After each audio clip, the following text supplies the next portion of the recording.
আলহামদুলিল্লাহ। প্রথমত পড়ে গেছি এই জন্য ইন্নালিল্লাহ। দ্বিতীয়ত আলহামদুলিল্লাহ কেন বলছি, এর চাইতেও বড় ক্ষতি হতে পারত। একজন মোটরসাইকেল অ্যাক্সিডেন্ট করছে, মারাত্মক অ্যাক্সিডেন্ট, মাথায় হেলমেট ছিল, শরীরে রেইনকোট ছিল, মাথায় কিছু হয় নাই, রেইনকোট পরা ছিল, শরীরেও তেমন কিছু হয় নাই, কিন্তু হাঁটু থেকে এই যে রানের গোশত ছিটা চলে গেছে, হাড্ডিটা বের হয়ে পড়ছে।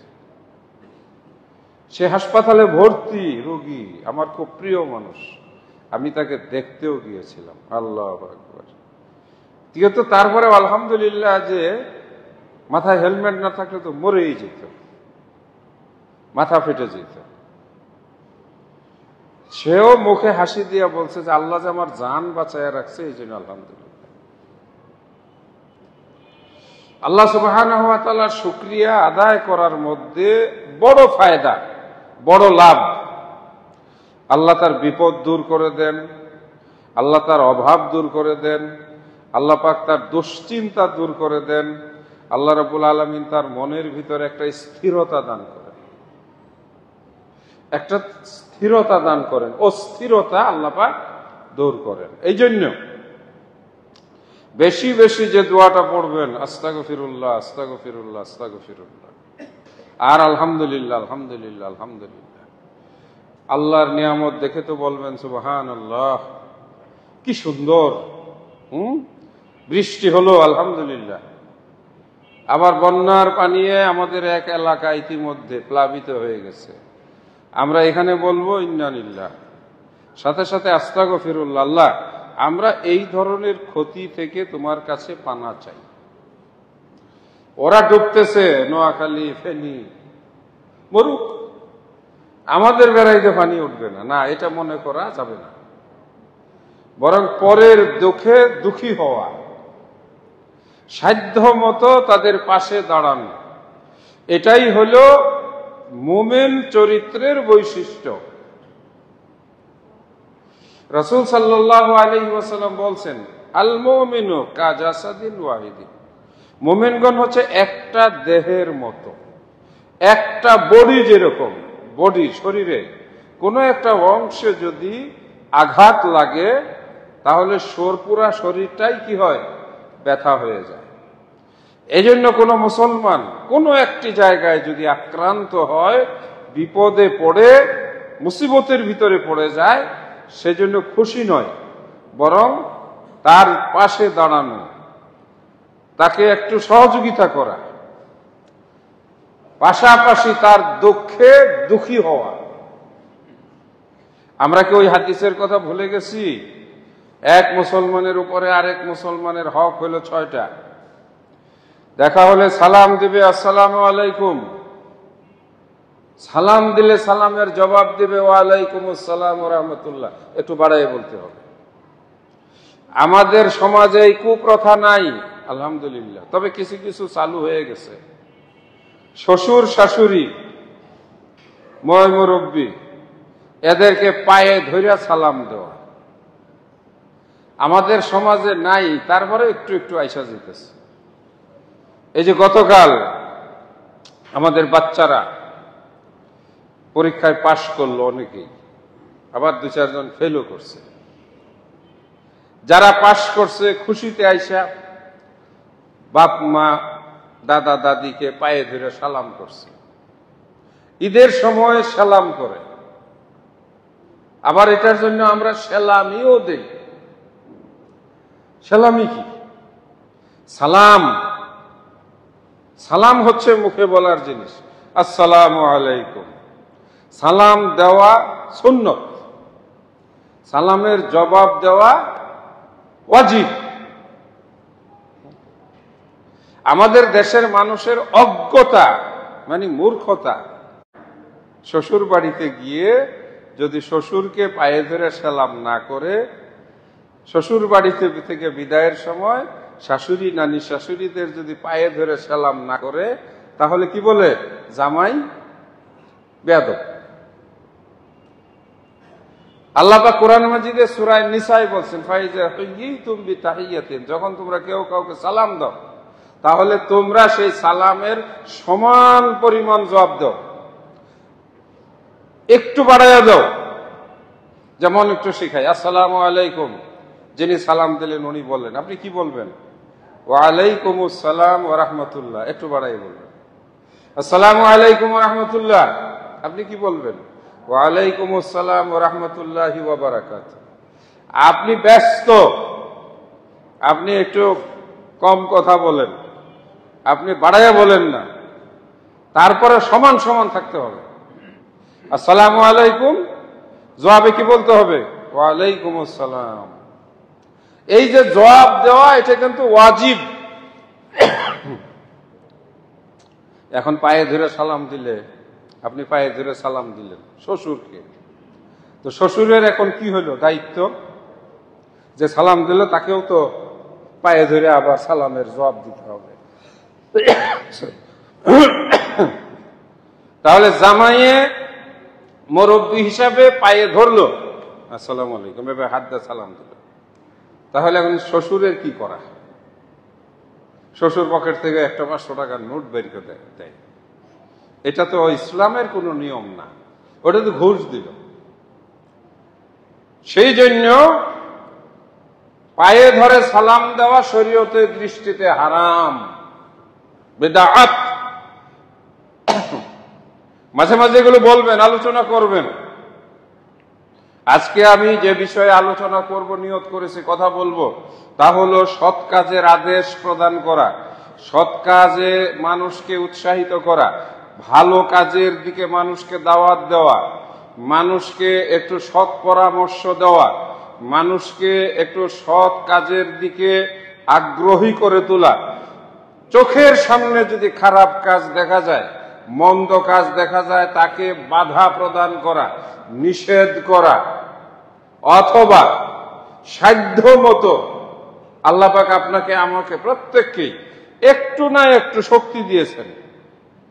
শক্তি 3 প্রকার, এটা আমার কথা নয়, প্রিয় নবী মুহাম্মদুর রাসূলুল্লাহ সাল্লাল্লাহু আলাইহি ওয়াসাল্লাম তিনি বলেছেন, 1 নাম্বার শক্তি লাঠি। যদি আপনার শক্তি থাকে লাঠি মারার, পিটানো, পিটাইবেন। আপনার পিটানোর শক্তি নাই, আপনি মেম্বার না, চেয়ারম্যান না, আপনি এলাকার কাউন্সিলর না, আপনি পুলিশ না। যেমন পুলিশ ধরে পিটাইতে পারে, তার পাওয়ার আছে। এলাকার কাউন্সিলর কোন মদ পানকারীকে অথবা কোন অসামাজিক কাজ করিয়াকে তার অফিসে নিয়ে বিচার করতে পারে, এটা বিচার, তার পাওয়ার আছে। কিন্তু আমার সেই পাওয়ার নাই, আপনার সেই পাওয়ার নাই। আপনি পুলিশ না, আপনি বিচারক ম্যাজিস্ট্রেট না, আপনি জজ না, আপনি কাউন্সিলর না, আপনি এমপিও না, আপনি সাধারণ মানুষ। তাহলে আমাদের কি কাজ?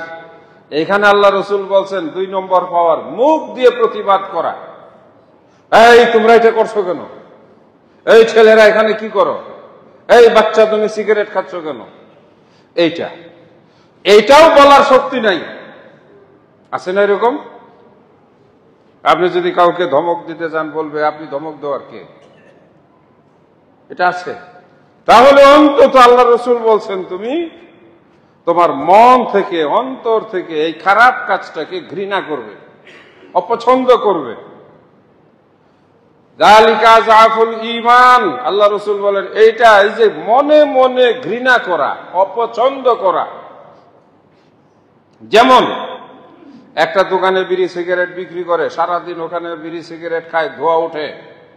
আপনি একটু চা খাবেন, আপনি ওই দোকানে যাবেন না, আপনি মন থেকে ওই দোকানকে ঘৃণা করেন না, ওর দোকানে সারাক্ষণ বিড়ি সিগারেট ধোয়া উঠে। আপনি ধরেন যে একটা দোকানের মধ্যে টেলিভিশন লাগায় রাখছে, সারাদিন সেখানে গান বাজনা হয়। আছে এরকম কিছু দোকান যেগুলোতে কি সিনেমার গান দিয়া অশ্লীল বাজে গান লাগায়।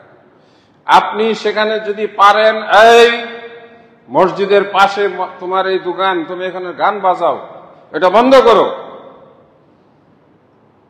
এটা যদি বলার ক্ষমতা থাকে তাহলে বলবেন। এটা বলার যদি ক্ষমতা না থাকে তাহলে কমপক্ষে ওই দোকানটাকে আপনি ঘৃণা করবেন। আপনার কিছু জিনিস কিনা দরকার 200, 300, 500 টাকার, ওই দোকান থেকে কিনলে ওই দোকানদার লাভবান হবে, আপনি সেই দোকানে যাবেন না। কেন? সে শরীয়ত বিরোধী তার কাজ করে দোকান। এটা হলো ঈমানের পরিচয়। এই বিষয়ে কথা বলবো, তার আগে হাদিসটা চলে এসেছে। এক মুমিনের উপরে আরেক মুমিনের হক, দেখা হলে সালাম দিবে, অসুস্থ হলে দেখতে যাবে। রাসূল সাল্লাল্লাহু আলাইহি ওয়াসাল্লাম, এক সাহাবী অসুস্থ হয়েছিলেন, তিনি বলছেন ইয়াউদুনি নবী সাল্লাল্লাহু আলাইহি ওয়াসাল্লাম, আল্লাহ রাসূল আমাকে দেখতে আসলেন। ফাকুলতু লাহু, আমি বললাম ইয়া রাসূলুল্লাহ, আমি চাই আমার সমস্ত সম্পদ আমি দান করে দিয়ে যাব। আল্লাহ রাসূল বললেন না, হবে না, সম্পূর্ণ সম্পদ তুমি তোমার ওয়ারিসদেরকে ঠকিয়ে দান করে যেতে পারো না। লোকটি বললেন ইয়া রাসূলুল্লাহ, সুলুস। সুলুস মানে হলো না, নিস, আমি অর্ধেক সম্পদ দান করে দিয়ে যেতে চাই। রাসূল সাল্লাল্লাহু আলাইহি সাল্লাম বললেন না, অর্ধেকও তুমি দিতে পারো না। অতঃপর ওই লোকটি বললেন, তাহলে কি আমি আমার সম্পদের 3 ভাগের 1 ভাগ দিতে পারবো? আল্লাহ রাসূল হাসি দিয়ে বললেন, হ্যাঁ দিতে পারো, এটা দিতে পারো, এটা যথেষ্ট। অতঃপর তিনি বললেন, তোমার সন্তান সন্ততি এবং আত্মীয় স্বজন পরিবার পরিজনের যারা তোমার ওয়ারিস, তাদেরকে অভাবের ভিতরে রেখে যাওয়ার চাইতে তাদেরকে যদি একটু ভালো অবস্থায় রেখে যাও, ধনী অবস্থায় রেখে যাও, এটা অতি উত্তম। এই যে দেখেন হক, আপনার আমার যেমন খুশি তা করার। আল্লাহ রাসূল অসুস্থ ব্যক্তিকে দেখতে যেতেন, এটা সুন্নাহ। পারেন যে আপনি মৃত্যুবরণ করলে আপনার জানাজাতেও লোক আসবে। আমাদের কাছে মাঝে মাঝে প্রশ্ন আসে, শায়েখ অমুক ব্যক্তি তো নামাজই পড়ে নাই, তার জানাজায় কি যাব? আমাদেরকে খুব কষ্ট নিয়ে বলতে হয় যে নিজেই নামাজ পড়ে নাই, তার জন্য আবার কিসের নামাজ? এটা কি অযৌক্তিক? আপনি নামাজ পড়লেই তো আপনি নামাজ পাবেন, কি আপনি নিজে নামাজ পড়বেন না? এই যে 5 ওয়াক্ত নামাজ, আপনি নিজে অপরের জানাজায় যাবেন না, আপনি নামাজ পড়েন না। আপনি মারা যাওয়ার পরে আপনি কি জানাজার নামাজ আশা করতে পারেন? এটা আরবিতে বলা হয় যেমন কর্ম তেমন ফল, কামা তাদিনু তুদান। যে ব্যক্তি জানাজায় অংশগ্রহণ করে আল্লাহ পাক তাকে 1 উহুদ পাহাড় পরিমাণ নেকি প্রদান করেন। একটা উহুদ পাহাড় 7 কিলোমিটার লম্বা, উচ্চতা অনেক, কত কোটি মন ওজন হবে। আল্লাহ পাক এই পরিমাণ নেকি তাকে দান করেন। যদি আপনি মাটি দিয়ে আসেন কবরে, তাহলে আপনি পাবেন 2 উহুদ পাহাড় পরিমাণ নেকি। সুবহানাল্লাহ। একটা ছোট হক, এগুলি তো অনেক বড় বড় হক। যেই হক পালন করতে গেলে কোনো টাকা পয়সা কিচ্ছু লাগে না। আপনার কাছে বসায় একটা লোক হাঁচি দিল, হাঁচি দেওয়ার পরে কি বলতে হয়? আলহামদুলিল্লাহ। আপনি পাশে বসে আছেন, আপনার উপরে হক হয়ে গেল। এক মুসলমানের উপর আরেক মুসলমানের হক, কি বলতে? ইয়ারহামু কাল্লাহ। মনে রাখবেন, ইয়ারহামু কাল্লাহ, ইয়ারহামু কাল্লাহ। আল্লাহ আপনার উপরে রহম করুন। হাঁচি দেওয়া ব্যক্তি যখন শুনল আপনি দোয়া পড়েছেন ইয়ারহামু কাল্লাহ, এই কথা শুনে আবার ওই ব্যক্তির উপরে দায়িত্ব হয়ে গেল সে যেন আপনার জন্য দোয়া করে, ইয়াহদিকুমুল্লাহ ওয়া ইসলিহ বালাকুম। আল্লাহ আপনাকে হেদায়েত দান করুন, আপনাকে নিরাপদ রাখুন। এই যে এক মুসলমানের উপরে আরেক মুসলমানের হক, বিপদগ্রস্ত হলে তার সাহায্য করা, এই সবগুলো কথার সার সংক্ষেপ এক মুসলমান আরেক মুসলমানের ভাই, এটা আল্লাহ পাকের ঘোষণা। এক মুসলমান আরেক মুসলমানের কি ভাই। কুল্লু মুসলিম ইখওয়া, প্রত্যেক মুসলমান একজন আরেকজনের ভাই। আপনারা জানেন ইংরেজিতে ভাই বলা হয় শুধুমাত্র নিজের বাবা মায়ের সন্তানকেই ভাই বলা হয়। আরবিতেও ভাই বলা হয় নিজের বাবা মায়ের সন্তান, মানে আমার পিতার সন্তান যদি পুত্র হয় সে আমার ভাই। কিন্তু আমার চাচার ছেলে যদি হয়, আমরা বাঙালিরা কি বলি, চাচা তো ভাই। মামার ছেলে যদি হয় আমরা কি বলি, মামা তো ভাই। খালার ছেলে খালুর ছেলে যদি হয় তাহলে আমরা কি বলি, খালা তো ভাই। তাওয়ের ছেলে যদি হয় তাহলে বলি আমরা তাল তো ভাই। এটা আমরা বাঙালিরা বলি, অন্য কোন জাতি বলে না। চাচা তো মামা তো খালা তো ভাইদেরকে ইংরেজিতে কি বলে, সোজা সাপটা কাজিন, ভাই না, ব্রাদার বলে না। আরবিতে ভাই বলে না, ইবনুল আম, চাচাতো ভাই, ইবনুল আম্মে, ইবনুল মানে বেটা। যে কে, আরবিতে বলে মান হুয়া, মান হাজার রাজুল, এই লোকটা কে, তখন বলবে হুয়া সে, ইবনুল আম আমার চাচার ছেলে। বলবে না যে হুয়া আখি আমার ভাই, নো। ভাই শুধু বাবা মায়ের ঔরসে যারা জন্মগ্রহণ করে তারা ভাই, আরবিতে, ইংরেজিতে, অন্যান্য ভাষায়। কিন্তু আল্লাহ সুবহানাহু ওয়া তাআলা কোরআন মাজিদে এক মুসলমান আরেক মুসলমানের, এক ইমানদার আরেক ইমানদারকে আল্লাহ পাক কোরআন মাজিদে তার নিজের ভাষায় বলেছেন কুল্লু মুসলিম ইখওয়া, প্রত্যেক মুসলমান ভাই ভাই। আমরা যখন ঈমান গ্রহণ করেছি, ঈমান আনয়ন করেছি, তাহলে এক মুসলমানের উপরে আরেক মুসলমানের রয়েছে হক। রাসূল সাল্লাল্লাহু আলাইহি ওয়াসাল্লাম বলেন, মান রাআ মিনকুম মুনকারান ফালিয়ুগাইয়িরহু বিয়াদিহি ওয়া মান লাম ইস্তাতি' ফাবিলিসানিহি ওয়া মান লাম ইস্তাতি' ফাবিকলবিহি যালিকা আযআফুল ঈমান।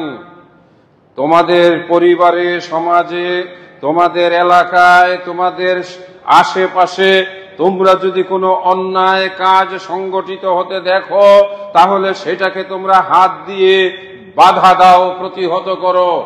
যদি তোমরা হাত দিয়ে প্রতিহত করতে সক্ষম না হও, রাসূল সাল্লাল্লাহু আলাইহি সাল্লাম ফাবিলিসানিহি, তাহলে তুমি তা তোমার জবান দিয়ে, তোমার মুখ দিয়ে, তোমার ভাষা দিয়ে তা তুমি প্রতিহত করো। যদি তুমি মুখ দিয়েও প্রতিবাদ করতে না পারো, তাহলে তুমি অন্তর দিয়ে ঘৃণা করো। রাসূল সাল্লাল্লাহু আলাইহি সাল্লাম বলেন, তোমরা আমার কাছ থেকে শিখে নাও এবং তোমরা এটা আরেকজনকে গিয়ে শিখিয়ে দাও। বিদায় হজ্জের ভাষণে রাসূল সাল্লাল্লাহু আলাইহি ওয়াসাল্লাম বলেন, পৌঁছিয়ে দাও, ফালিয়ুবাল্লিগু শাহিদুল গায়বা, এই মুহূর্তে যারা উপস্থিত আছো, তারা যারা উপস্থিত নাই তাদের কাছে গিয়ে তোমরা পৌঁছিয়ে দাও। রাসূল সাল্লাল্লাহু আলাইহি ওয়াসাল্লাম বলেন, বাল্লিগু আন্নি ওয়ালাউ আয়া, একটি কথাও যদি তোমরা, আমার একটি কথাও যদি তোমরা কোনো একটা সোর্স থেকে, খুতবার ভিতরে, বক্তৃতার মাঠে, মসজিদে বসে, দোকানে বসে, রাস্তা দিয়ে যাওয়ার সময় একজন আলেমের কাছ থেকে আমার একটি হাদিসও যদি তোমরা জানতে পাও, তাহলে সেই হাদিসটি তোমরা তোমাদের অন্য ভাইয়ের কাছে পৌঁছায়া দাও। রাসূল সাল্লাল্লাহু আলাইহি সাল্লামকে ইবনে মাসউদ রাদিয়াল্লাহু তাআলা আনহু জিজ্ঞাসা করলেন, ইয়া রাসূলুল্লাহ, আইয়ুল আমালে আহাব্বু ইলাল্লাহ, আল্লাহর কাছে সবচেয়ে পছন্দের প্রিয় ইবাদত কোনটি, কোন কাজ আল্লাহ পাক সবচেয়ে বেশি পছন্দ করেন? রাসূল সাল্লাল্লাহু আলাইহি ওয়াসাল্লাম বলেন, ক্বালা আস-সালাতু আলা ওয়াক্তিহা, সময় মতো নামাজ আদায় করা, ওয়াক্ত মতো, ওয়াক্ত হয়ে গেছে ওই সময়ে নামাজ আদায় করা এটা আল্লাহর কাছে অত্যন্ত প্রিয় ইবাদত। পরবর্তী কুলতু, সাহাবী বলতেছেন সুম্মা আইয়ুন, তারপরে কি? আল্লাহ রসুল বলেন ক্বালা বিররুল ওয়ালিদাইন, নিজের পিতামাতার সঙ্গে সদ আচরণ করা, পিতামাতার সঙ্গে ভালো ব্যবহার করা, পিতামাতার সঙ্গে সৎ আচরণ করা, পিতামাতার সেবা করা, পিতামাতার কথা মেনে চলা। সময়টা খুবই খারাপ, বাহিরের ষড়যন্ত্র তীব্র, আমাদেরকে ভালো থাকতে কেউ দিতে চায় না। বিগত সময়ে আমরা দেখেছি আমাদের শিক্ষা ব্যবস্থা পাশ্চাত্য এবং হিন্দু কালচার, বিশ্বাস, এগুলো দিয়ে গান বাজনা, নাচানাচি ক্লাসের মধ্যে এগুলো চালু হয়েছিল।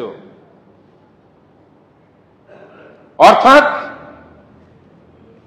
পশ্চিমারা যেইভাবে ধ্বংস হয়েছে, নীতি নৈতিকতা আদর্শ যেভাবে তাদের দেশে চিরবিদায় হয়েছে, ছেলে মেয়েরা বাপ মাকে মানে না, চিনে না, বাই বাই টাটা, 18 বছর হলেই বিদায়। ছেলে মেয়েকে বাপ মায়ে ওইসব দেশে শাসন করতে পারবে না। গতকালকে ইংলিশ মিডিয়ামে পড়া একেবারে মাত্র 14-15 বছরের একটা বাচ্চা মেয়ে বাপ মায়ের বিরুদ্ধে চিৎকার করে অভিযোগ করতেছে, মামলাও করেছে। বাপ মা তাকে কেন শাসন করে? সে বেপরোয়া চলবে। ইংলিশ মিডিয়ামে বাপ মায়ে পড়াইছে, এইবার বুঝো। এখন কান্দকে বাপ মারে মামলা দিছে। অনেক যুবকরাই হয়তো এই ক্লিপটা দেখে থাকতে পারে। একটা মেয়ে রাস্তায় বের হয়ে ইংরেজি বলতেছে খটখট করে। সে চায় যে চাইল্ড অ্যাবিউজ বলা হয়, শিশু নির্যাতন, শিশুদের উপরে তাদের স্বাধীনতাতে বাপ মা যে হস্তক্ষেপ করে। ইংরেজি পড়াইছে, এখন সে ইউরোপীয় কালচারে অভ্যস্ত। বাপ মায়ের বিরুদ্ধে মামলা দিছে, জেলে ঢুকাবে বাপ মাকে। কি মজা! আর যদি আমাদের মাদ্রাসায় পড়াইতো, কোরআন পড়াইতো, তাহলে বাপের দিয়ে কইতো আসসালামু আলাইকুম, আব্বু ভালো আছো? আর আম্মুর কাছে গিয়া বলতো মা তোমার কিছু হেল্প করতে হবে। আমরা মনে করি বাচ্চাদেরকে ইংরেজি পড়াইলে, ইংলিশ মিডিয়াম পড়াইলে একটা কিছু হয়ে যাবে। যারা যারা এই ধরনের ইংলিশ মিডিয়ামে নিজের ছেলে মেয়েকে পড়াইছে, ওতে কান্দা ছাড়া আর জীবনে কিছু মিলে নাই, পালাইয়া চলে গেছে। এটা ঘরের ভিতরে নীরব কান্না। মুসলিম ছেলে মেয়েদেরকে, আমাদের সন্তানকে নষ্ট করার জন্য আন্তর্জাতিক পর্যায়ের ষড়যন্ত্র। সম্মানিত দিনী ভাইরা, আমাদের আলোচনার বিষয় আমর বিল মারুফ এবং নাহি আনিল মুনকার। শব্দ দুইটা আপনারাও একটু অর্থ জানেন। আমর বিল মারুফ, আমর মানে হলো আদেশ করা, বিল মারুফ মানে হলো ভালো কাজের। আমরা কি ভালো কাজের আদেশ দেই? আমরা ভুলে গেছি। আমরা জুমার নামাজে আসি 2 রাকাত নামাজ পড়ার জন্য, খুতবায় অনেকেই দেরিতে আসি, চালাকি করি। আরে 40 মিনিট খুতবা তো বহুত শুনছি। দোকানে বসে বিড়ি খায়, গল্প করে, ঘড়ি দেখে, নামাজের কয় মিনিট আছে? আল্লাহ জানে না মানুষের মনের খবর? আমরা এমন হয়ে গেছি, খাবারের টেবিলে আমরা আমাদের বাচ্চাদেরকে কয়জন বলেছি এই গত সপ্তাহে, গত জুমা থেকে আজকের জুমা পর্যন্ত আমরা তো সবাই খাবারের টেবিলে বসছি, বাচ্চারাও বসছে। আমরা কি বলছি যে বাবা খাওয়ার আগে হাতটা ভালো করে ধুয়ে নাও, তারপরে বিসমিল্লাহ বলে খাবারটা শুরু করো, ডান দিক থেকে খাবার শুরু করবা? এই যে রাসূলের শেখানো সুন্নত কি আমরা টেবিলে বসে বলি? না, বরং আমরা আমাদের মুসলমানদের হাত দিয়ে খাবার, এইটাকে বিদায় করে কাঁটা চামচ দিয়া খাওয়া মনে করি আমি এখন জাতে উঠলাম। নাউজুবিল্লাহ। রাসূল সাল্লাল্লাহু আলাইহি ওয়াসাল্লাম খাবারের টেবিল প্লেট পরিষ্কার করে আঙ্গুল চেটে, প্লেটকে এইভাবে আঙ্গুল দিয়ে চেটে পরিষ্কার করে খাবার খেয়েছেন। এখন আমরা ভদ্রলোক হয়েছি, খাবার কিছু ফেলাই, প্লেটে কিছু রাইখা দেই। হোটেলে গেলে তো কিছু না রাখলে হোটেলের বেয়ারাররা বলবে যে লোকটা রাক্ষস, মনে হয় জীবনে খায় নাই, আঙ্গুল ছাড়তেছে। আর বিবাহের দাওয়াত পাইলে আধা কেজি পেটে নেই, আধা কেজি ফেলাই, খামছায়া নেই, খাইতে পারি আর না পারি। মুরগির রান এক কামড় দিয়া পুরাটা ফেলাই দিই, দেখি তাকায় তাকায় মাঝে মাঝে। হাইরে মানুষ! ওই টেবিলে বসে যদি কোনো মানুষ প্লেটটা চেটে খায়, হাতটা যদি চাটে, তাহলে বলবে যে এই হুজুরের মনে হয় নাই, দেখছিস না আঙ্গুল চাটতেছে। আমরা রাসূলের শিক্ষাকে বাদ দিয়েছি, আদর্শকে বাদ দিয়েছি, নৈতিকতাকে বাদ দিয়েছি। পরিবারে আমরা আমাদের ছেলে মেয়েদেরকে একটু নামাজের কথা কেউ বলি না। এই ফজরের নামাজটা পড়ছো? আপনার মেয়ে অনার্সে পড়ে, মাস্টার্সে পড়ে, সকালবেলা ডাক দিলে উঠলো, বাবা আগে তুমি নামাজটা আদায় করো। নামাজটা কি পড়েছো? নামাজ পড়ার পরে কি আমরা বলি যে মা তুমি কি একটু কোরআন তেলাওয়াত করেছো? আমাকে একটু কোরআন তেলাওয়াত শোনাও। আমি করি, নিজে আমল না করে তো বলা যায় না। হ্যাঁ, আমার ছেলেকে বলি যে আমাকে একটা সূরা শোনাও। আলহামদুলিল্লাহ, আমার পরিবার ফ্যামিলির যারা আছে তাদেরকে বলার চেষ্টা করি। এটার নামই হচ্ছে আমর বিল মারুফ। আমর বিল মারুফ। আপনি একটা দোকানে বসেছেন, একটা ছেলে এসে একটা সিগারেট ধরালো, বাবা এদিকে আসো। তুমি কি করো? পড়াশোনা করি। কিসে? বেরাইক মুসলিম হাই স্কুলে। কোন ক্লাসে? ক্লাস 10-এ। একটা কথা বলবো, রাগ করবা? না, বলেন আঙ্কেল। দেখো, সিগারেট খাওয়াটা খুব ক্ষতিকর। এটা যেমন ক্ষতিকর, তোমার ভবিষ্যতের জন্য এটা তোমার সর্বনাশ ডেকে আনবে। আস্তে আস্তে চেষ্টা করে ছেড়ে দাও। আমরা মনে করি যে আমার কি, ও বিড়ি খায়, সিগারেট খায়, তাড়াতাড়ি যেন সে গাঞ্জা খাওয়া শুরু করে, ইয়াবা খাওয়া শুরু করে, ধ্বংস হোক। আমার এই খুতবার সঙ্গে গত জুমার আগের জুমার একটা সম্পর্ক আছে। আমি খুব দৃঢ়তার সাথে বলেছিলাম, মাদকের বিরুদ্ধে, নেশার বিরুদ্ধে আমাদের মহল্লায়, আমাদের বেড়াইদে, আমাদের নদীর পারে, আমাদের অলিতে গলিতে মাদকের ছোবল এতটাই বিস্তার হয়েছে যে এর সঙ্গে এখন প্রকারান্তরে আমরা অনেক মানুষ জড়াইয়া গেছি। একজনে খায়, সে অপরাধ করে, আরেকজনে বিক্রি করে, সে অপরাধ করে। যে বিক্রি করে সেই বিক্রির টাকা দিয়ে ওই পরিবারে যদি মাছ, তরকারি, সবজি কোনো খাবার কিনে, আপনিও সেই মাদকের সঙ্গে জড়িত, আপনিও পাপী। আপনার জান্নাতে যাওয়া হবে না। আর যদি আপনার ছেলে মাদকের ব্যবসা করে, আপনি দেখে দেখে কিছু না বলেন, কিয়ামতের দিন ওই ছেলে আপনার বিরুদ্ধে আদালতে দাঁড়াবে। কোন আদালতে? আল্লাহ সুবহানাহু ওয়া তাআলার আদালতে। আমাদের সমাজে যারা দায়িত্বশীল, যাদেরকে আল্লাহ রাব্বুল আলামিন সমাজ দেখাশোনা করার দায়িত্ব দিয়েছে, এই সব ছেলেপেলেরা যদি অভাবী হয়, ইচ্ছা করলে আপনারা তাদেরকে একটা কাজ দিয়ে, আসো আমার ফ্যাক্টরিতে কাজ করো, তোমাকে মাসে 15-20 হাজার টাকা দেব, তুমি এই নেশা করো না, ছেড়ে দাও। এটা আমরা করতে পারি। এটাও আমর বিল মারুফ। আপনার নিজের ফ্যাক্টরি নাই, কারখানা নাই, আপনি একটু ইচ্ছা করলে তদবির করে যে আমার মহল্লার 2-3টা ছেলে অভাবের কারণে এরা মাদক দ্রব্য বেচা কিনা করে, এই ছেলেগুলোকে একটু আপনার ফ্যাক্টরিতে একটু কাজের ব্যবস্থা করে দেন। আমরা এই ধরনের এখন ভালো কাজ করতে আগ্রহী না, না নিজের পরিবারে, না নিজের সমাজে, না নিজের এলাকায়, না দেশের। আমরা তো দেখলাম দেশের সরকার, দেশের মন্ত্রীরা কিভাবে হাজার হাজার কোটি টাকা চুরি করে নিয়ে এই দেশটার অর্থনীতিকে পঙ্গু করে দিয়ে গেছে। আমরা হইছি সেই দেশের মানুষ। আল্লাহ বলেন, ইন্নাল্লাহা আশতারা মিনাল মুমিনিনা আনফুসাহুম ওয়া আমওয়ালাহুম বিআন্না লাহুমুল জান্নাহ। আল্লাহ বলেন, অবশ্যই আল্লাহ রাব্বুল আলামিন ঈমানদারদের জীবন এবং সম্পদ কিনে নিয়েছেন। আমার জীবন এবং আমার সম্পদ, আমার জীবন আসলে আমারও না, আল্লাহ। সম্পদ আমার না, কার? আল্লাহর। আল্লাহু আকবার।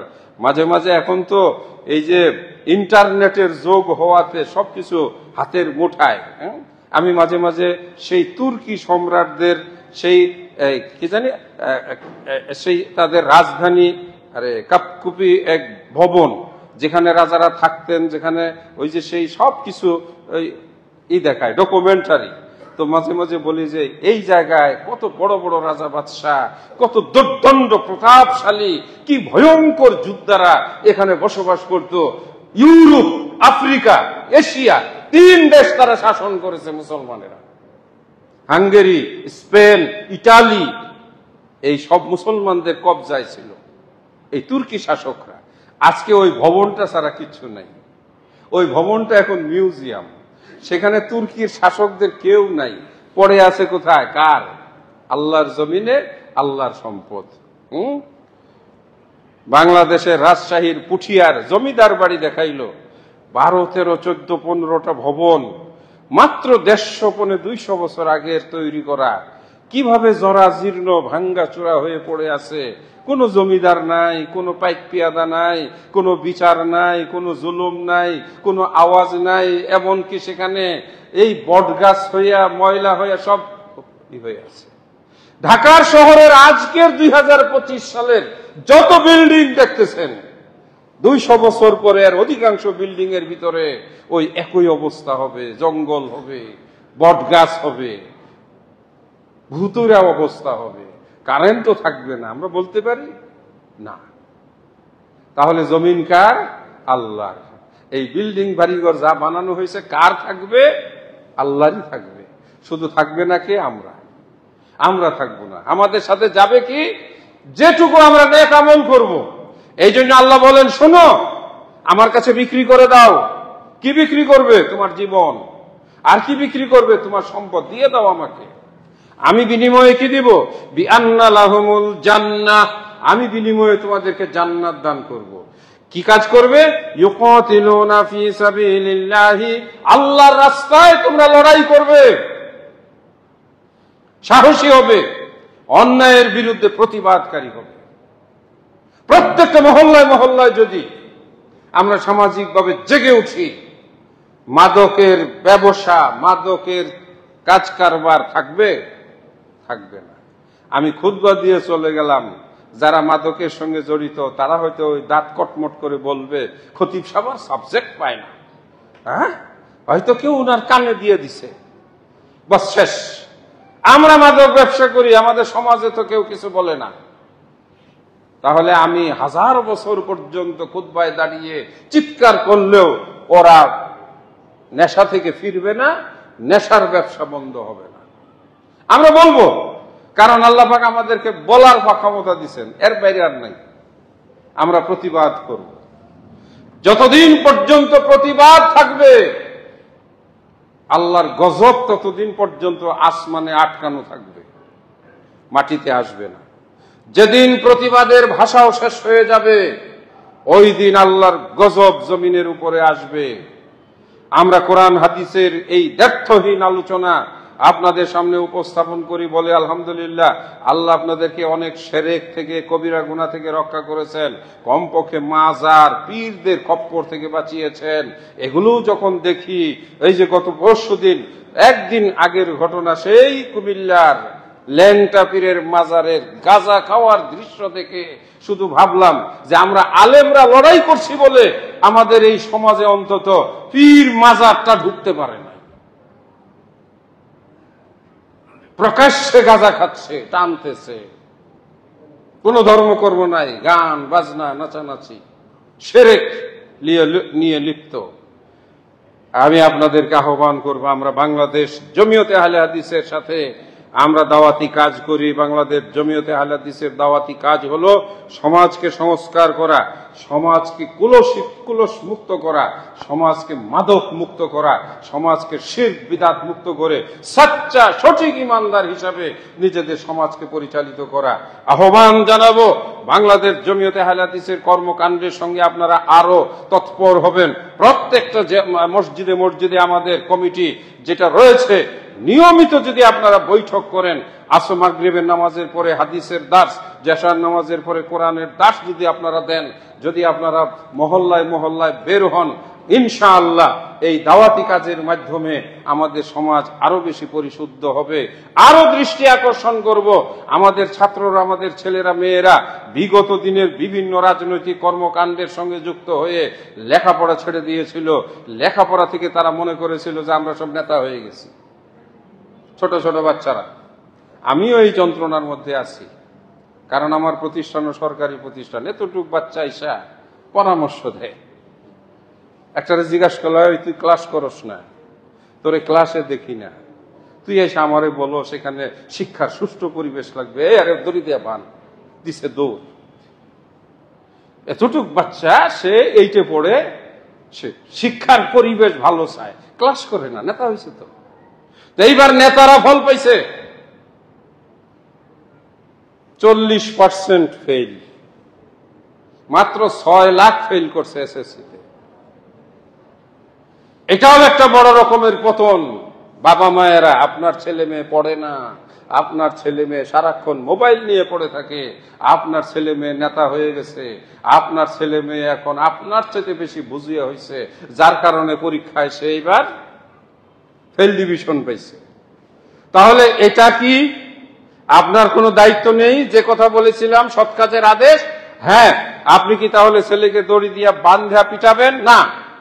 তাকে বুঝান, কাউন্সিলিং করেন, তাকে নিয়ে বলেন, বাবা দেখো তুমি গত বছর পড়াশোনা করো নাই, এদিক সেদিক দৌড়াদৌড়ি করেছো, এই জন্য তুমি ফেল করেছো, ঠিক আছে যাও, 1 বছর কিছু না, তুমি আবার নতুন করে পড়াশোনা করো, আমি তোমাকে হেল্প করবো, আমি তোমার পাশে আছি, আমি তোমার পিতা। এভাবে তাকে সদুপদেশ দেন, সদুপদেশ দেন। আমি জানি না মুসলিম হাই স্কুল থেকে আপনাদের বেড়াইদের ছাত্রছাত্রী ফেল করছে কিনা, করছে অবশ্যই। 50টা বাচ্চা যদি ফেল করে থাকে, এই 50টা বাবা মার বুকে কিন্তু এখন রক্তক্ষরণ হচ্ছে, কষ্ট হচ্ছে যে আমার ছেলে পরীক্ষায় ফেল করেছে। এই সন্তানেরা, ছেলেরা, আমি তোমাদেরকে বলবো না যে তোমরা এটা ভুল করেছো, আমি বলবো তাদের কাছে এই মেসেজ পৌঁছায় দাও যে খতিব সাহেব বলেছে এই একবারের ব্যর্থতা, এটা কোনো ব্যর্থতা নয়। ইংরেজিতে বলা হয় failure is the pillar of success. তুমি জেগে উঠো, আবার নতুন করে পড়াশোনা করো। এইবার পাশ করলে হয়তো তুমি 4 পয়েন্ট পাইতে, আগামী বছর তুমি 5 পয়েন্ট জিপিএ নিয়ে পাশ করো, কিন্তু তুমি তোমার জীবনকে নেশা থেকে, মোবাইল থেকে, অন্যান্য অসামাজিক কাজ থেকে দূরে থাকো, নদীর পারে আড্ডা দেওয়া থেকে দূরে থাকো, জীবনটাকে গঠন করো, ইনশাআল্লাহ তোমার ভবিষ্যৎ উজ্জ্বল। আমি যেভাবে বলে গেলাম, আপনিও আপনাদের সন্তানদেরকে এভাবেই কাউন্সিলিং করেন, মোটিভেশন করেন, তাদেরকে ইসলামের দৃষ্টিতে দাওয়াত দেন, সঙ্গে করে মসজিদে নিয়ে আসেন। যে আয়াতগুলো পড়েছিলাম এই দাওয়াতের উপরে, আল্লাহ বলেন ওয়ালতাকুম মিনকুম উম্মাহ ইয়াদউনা ইলাল খায়রি ওয়া ইয়ামুরুনা বিল মা'রুফি ওয়া ইয়ানহাউনা আনিল মুনকার ওয়া উলাইকা হুমুল মুফলিহুন। তোমাদের মধ্যে একটি দল, একটি উম্মাহ, একটি সংগঠন থাকা দরকার, যারা মানুষকে ভালো কাজের দিকে ডাকবে, ভালো কাজের উপদেশ দিবে, ওয়া ইয়ামুরুনা বিল মা'রুফ, এবং সৎ কাজের নির্দেশ প্রদান করবে, কোন কোন জায়গায় হুকুম করবে। পরীক্ষার্থী ছাত্ররা রাস্তায় ঘোরাফেরা করে, নদীর ঘাটে গিয়ে আড্ডা দেয়, আপনি তাদেরকে দেখে বলতে পারেন, এই ছেলে দিকে আসো, তুমি না এবার পরীক্ষা দিবা, তোমার না আর 1 মাস পরে পরীক্ষা, তুমি এখানে ঘুরছো কেন? যাও বাসায় গিয়ে পড়তে বসো। এটার নামই হলো আমর বিল মারুফ। এটার নাম কি? আমর বিল মারুফ। আপনাকে যদি কেউ বলে ওটা তো আপনার ছেলে না, আপনি বলতে চান কেন? আপনি বলবেন আমার ছেলে না, কিন্তু আমার বেড়াইদের ছেলে। আমার বেড়াই না, সে আমার বাংলাদেশের ছেলে, সে আমার বাংলাদেশের আগামী দিনের ভবিষ্যৎ, এরাই তো দেশ চালাবে। সুতরাং আমর বিল মারুফ, আজকের আলোচনার একটি শব্দে আমরা রেখে গেলাম, আমরা যেন প্রত্যেকে আগামী জুমায় আসা পর্যন্ত একটু আঙ্গুলে গণে রাখি যে আমি কয়টা ভালো কাজের জন্য মানুষকে বলেছি, আমি কয়টা ভালো কাজের জন্য মানুষকে উৎসাহ দিয়েছি, কয়টা কাজ মানুষকে ভালো কাজ করার জন্য বলেছি, ভাই তুমি এই কাজটা করো, এইভাবে করো, দেখবা আল্লাহ বরকত দিবে। খাবারের টেবিলে বসে আপনি আপনার বাচ্চাদেরকে একটু নসিহত করেন, নিজের বাড়িতে তাদেরকে নামাজের কথা বলেন, নিজের স্ত্রী সন্তানকে উপদেশ প্রদান করেন। রাসূল সাল্লাল্লাহু আলাইহি ওয়াসাল্লাম নিজের পরিবার পরিজনকেও নসিহত করেছেন, শুধু সাহাবীদেরকে নসিহত করেন নাই। আল্লাহ রাব্বুল আলামিন আমাদেরকে অনুসরণ করার তৌফিক দান করেন। এর ফলাফল কি হবে আল্লাহ সেটা বলেছেন, এটা বলেই খুতবা শেষ করব। ইয়াউমা তাবইয়াজ্জু বুজুহুন ওয়া তাসওয়াদ্দু বুজুহুন, এই ধরনের ভালো কাজ যারা করবে তাদের চেহারাগুলো হবে হাসি খুশি এবং একেবারে সাদা শুভ্র উজ্জ্বল, মানে তাদের দুশ্চিন্তা টেনশন থাকবে না। হ্যাঁ, আল্লাহ বলেন ইয়াউমা তাবইয়াজ্জু বুজুহুন, কতগুলো চেহারা হয়ে যাবে সাদা উজ্জ্বল, ওয়া তাসওয়াদ্দু বুজুহুন, আর বিচারের দিনে অর্থাৎ যেমন পরীক্ষার ফলাফল বের হয়েছে এই দিনে কিছু অভিভাবকের চেহারা হয়েছে উজ্জ্বল, ওয়া তাসওয়াদ্দু বুজুহুন, কিছু কিছু অভিভাবকের চেহারা হয়েছে কালো মলিন। যাদের ছেলেরা A+ পেয়েছে তারা মোবাইলে 10 কেজি মিষ্টির অর্ডার দিছে, পাঠাইয়া দেন আমার ছেলে A+ পেয়েছে। আর যার ছেলে ফেল করছে সে যাও একটু বাজারে এসে চা খাইতে চাইছিল, বললো যে না আজকে আর চা খাইতে যাব না, কারণ গেলেই তো জিজ্ঞাসা করবো আপনার ছেলে যে পরীক্ষা দিছিল কি খবর, বলতে পারবে ফেল করছে, এই জন্য খুশিতে চা খাইতে আসছি। তাহলে আল্লাহর কোরআনে আয়াত মনে রাখেন, দেখেন 106 নম্বর আয়াত, বিচারের দিন কিছু চেহারা হবে উজ্জ্বল, কিছু চেহারা হবে কালো। ফাআম্মাল্লাযীনা আসওয়াদ্দাত বুজুহুহুম, যাদের চেহারাগুলো কালো হবে তারা হবে সেদিনের সবচাইতে হতভাগা মানুষ, যে তারা আল্লাহ রাব্বুল আলামিনের শাস্তির মুখোমুখি হবে। আল্লাহ পাক আমাদেরকে শাস্তি থেকে হেফাজত করুন, অন্তত পক্ষে অন্যায়কে অন্যায় বলার শক্তি দান করুন, ন্যায়কে ন্যায় বলার তৌফিক দান করুন। কম পক্ষে আপনার দ্বারা, হ্যাঁ আলহামদুলিল্লাহ, মাঝে মাঝে অনেক জায়গায় যাকে পেয়েছি ওয়াজ মাহফিলে রাস্তায় চলতে গিয়ে ওয়াদা করাইছি, ভাই সিগারেটটা খাবেন না, ওয়াদা করেছে, বলছে না আর জীবনে খাবো না। আলহামদুলিল্লাহ, একটা মানুষকে যদি সিগারেট খাওয়া থেকে ফিরাতে পারেন, আপনার জান্নাতে যাওয়ার জন্য আল্লাহ পাক এটুকু কবুল করলে আপনি কামিয়াব হয়ে যাবেন। একটা মানুষকে যদি খারাপ কাজ থেকে ফিরাতে পারেন, আল্লাহ পাকের দরবারে আপনি একজন নবীর মতো দাওয়াত প্রদানকারী হিসাবে ওই সম্মান মর্যাদা লাভ করবেন। কারণ এই কাজগুলো কারা করেছেন? নবী রাসূলগণ। আল্লাহ পাক আমাদেরকে নবী রাসূলদের সঙ্গে জান্নাতে হওয়ার তৌফিক দান করুন, আমিন। আকুলু কাউলি হাযা ওয়া আস্তাগফিরুল্লাহ লি ওয়া লাকুম ওয়া লিসাইরিল মুসলিমিন।